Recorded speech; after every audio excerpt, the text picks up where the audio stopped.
شاد نگر میں ہفتے کی صبح پیش آئے ایک سڑک حادثے میں ایک شخص اور اس کی بیٹی ہلاک ہو گئی۔ باپ بیٹی روڈ کراس کر رہے تھے کہ ایک لاری نے پیچھے سے ٹکر دے دی۔ دونوں کی مچپندر اور میترائی کی حیثیت سے شناخت کی گئی ہے۔ مچپندر اپنی بیٹی کو کالج پہنچانے کے لیے اسے بس اسٹاپ لے جا رہا تھا۔ تلنگانہ کے مختلف اضلاع حیدرآباد اور اطراف و اکناف کے علاقوں میں بارش کا سلسلہ جاری ہے۔ خاص طور پر حیدرآباد میں کل رات اور آج صبح بھی شدید بارش ہوئی ہے، جس کے نتیجے میں کئی مقامات پر ٹریفک میں خلل دیکھا گیا۔ رپورٹس کے مطابق کل شیخ پیٹ میں سب سے زیادہ 19.3 ملی میٹر بارش ریکارڈ کی گئی۔ کئی علاقوں میں اوسط شدید بارش ہوئی۔ قطب اللہ پور، سری Salem, پٹنچیرو، Uppal, Kukatpally, Khairabad, Musheerabad, Malkajgiri, Secunderabad, Balanagar, Banjara Hills, Jubilee Hills اور شہر کے دوسرے مقامات پر شدید بارش درج کی گئی، جس کا سلسلہ اب بھی جاری ہے۔ اس دوران محکمہ موسمیات نے عادل آباد، کمارم بھیم، آصف آباد، منچریال، نرمل اور نظام آباد میں بارش کی پیش خیاسی کی ہے۔ چیف منسٹر ریونت ریڈی 2 روزہ دورہ دلی کے بعد آج حیدرآباد واپس ہوئے۔ تلنگانہ میں کانگریس حکومت کی تشکیل کے بعد 18 ماہ میں ریونت ریڈی نے چیف منسٹر کی حیثیت سے یوں تو کئی مرتبہ دہلی کا دورہ کیا تھا، لیکن 2 دن کا تازہ ترین دورہ نہ صرف کامیاب رہا بلکہ ہائی کمان کے پاس ریونت ریڈی کا موقف غیر معمولی مستحکم ہو چکا ہے۔ دورہ دلی کو ریونت ریڈی کی اہم سیاسی کامیابی تصور کیا جا رہا ہے، کیونکہ سونیا گاندھی، راہل گاندھی اور ملکاجن کھڑگے نے طبقاتی سروے کے کامیاب انعقاد اور پسماندہ طبقات کو تعلیم، روزگار اور سیاست میں 42% تحفظات فراہم کرنے کے مساعی کے سلسلے میں چیف منسٹر کی کاوشوں کو سراہا۔ 20 تحفظات کی منظوری کے لیے پارلیمنٹ میں دستوری ترمیم پر مرکزی حکومت پر دباؤ بنانے کے مقصد سے چیف منسٹر نے دہلی کا دورہ کیا۔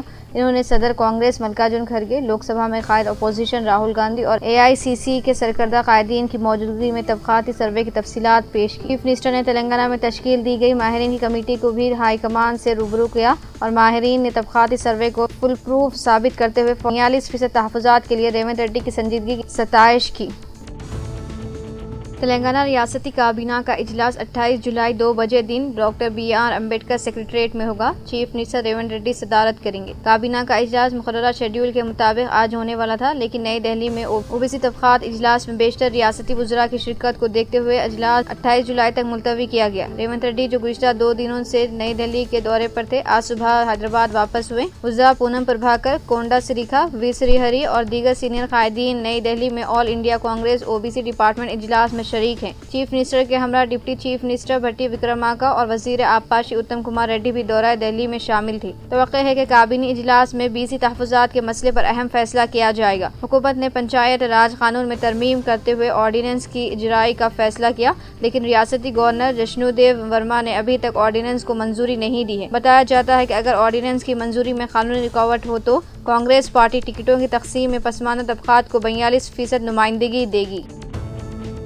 تلنگانہ حکومت نے سال 2025-26 کے لیے اہل اقلیتی طلباء سے پوسٹ میٹرک اسکالرشپ کے لیے آن لائن درخواستیں طلب کی ہیں۔ مائنورٹیز ویلفیئر آفیسر محمد الیاس احمد نے کہا کہ مسلم، عیسائی، سکھ، بدھسٹ، جین اور پارسی مذاہب سے تعلق رکھنے والے طلباء فریش اور رینیول پوسٹ میٹرک اسکالرشپ کے لیے آن لائن درخواستیں داخل کر سکتے ہیں۔ امیدواروں سے کہا گیا ہے کہ تلنگانہ ePass.government.in پر درخواستیں داخل کریں۔ کالج انتظامیہ کو اطلاع دی گئی ہے کہ وہ درخواستیں ویب سائٹ پر داخل کریں۔ 1 جولائی سے ادخال کا آغاز ہو چکا ہے اور 30 ستمبر آخری تاریخ ہے۔ کالج کو تعلیمی سال 2023-24 اور 2024-25 کے زیر التوا درخواستیں ہارڈ کاپی کو 31 جولائی تک دفتر مائنورٹی ویلفیئر حیدرآباد میں داخل کریں۔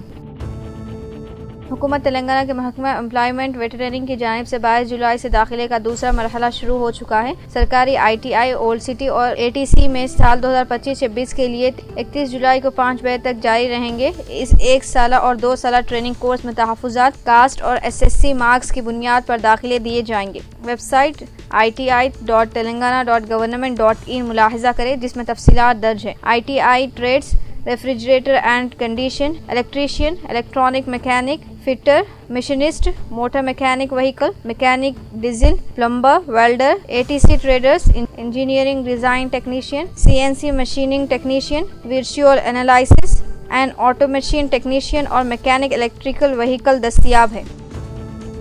جسم میں خون کی سطح معلوم کرنے کے لیے خون نکالا جاتا ہے اور خون کے اس ٹیسٹ سے یہ پتہ چلتا ہے کہ آپ کے جسم میں شوگر کتنی ہے اور اس کی سطح کیا ہے۔ اس کے لیے پرک کرنا پڑتا ہے جس سے کچھ درد اور کچھ تکلیف ضرور ہوتی ہے، لیکن بٹس پلانی حیدرآباد کیمپس کے ایک طالب علم نے جسم میں شوگر کی سطح کا پتہ چلانے کے لیے ایک متبادل طریقہ فروغ دیا ہے۔ بٹس پلانی حیدرآباد کے P H D scholar Abhishek Kumar اور ان کے استاد پروفیسر سانکپت گوئل نے ایک اسمارٹ واچ پر مبنی پہننے کے قابل تشخیصی پلیٹ فارم فروغ دیا جو جسم میں شوگر کی سطح معلوم کرنے کے لیے خون نہیں پسینے کا استعمال کرے گا۔ نگہداشت صحت کی مارکیٹ میں یہ ایک انقلابی قدم ہوگا جس سے مریضوں کو راحت ملے گی۔ یہ آلہ نہ صرف پسینے سے جسم میں شوگر کی سطح معلوم کرے گا بلکہ یورک ایسڈ اور لیکٹیٹ کی سطح بھی معلوم کرے گا۔